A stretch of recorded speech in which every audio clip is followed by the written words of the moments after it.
अरे बापरे! एवढी मोठी चुकी केली मी. ती चुकी काय ते पुढे तुम्हाला कळणारच.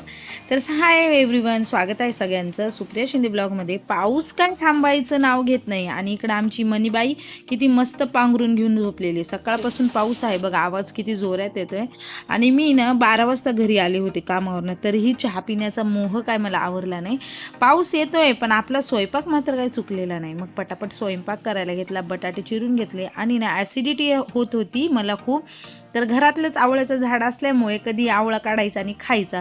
आणि ह्या छोट्या आवळ्यांमुळे ना मी अनुभवलं की ॲसिडिटी लगेच कमी होते बरं का.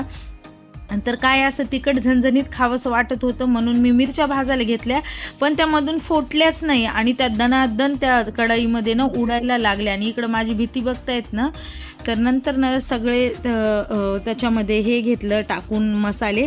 आणि सोलापूरकर म्हणलं ना तर आम्ही ना ह्याच्यामध्ये साखर टाकतोच बरं का. मी 2 चमचे साखर टाकली, बटाट्याची भाजी घेतली करून.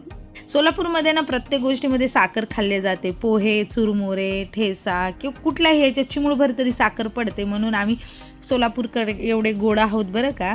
जोक करत होती. त्यानंतर ना ठेचा वाटून घेतला आणि छान असा तेलामध्ये परतून घेतला. बटाट्याची वाफेवरची भाजी तयार केली आणि तवर बाहेरून आवाज आला, "अगं तुझं पार्सल आलेलं आहे." तर ते पार्सल आणायला गेले आणि मी ना मिशोवरनं काही गोष्टी मागवलेल्या आहे. सेल चालू आहे ना, तर काय काय आहे ते पुढच्या ब्लॉगमध्ये कळेल. चला बाय. तुम्हीही मागवा छान छान वस्तू.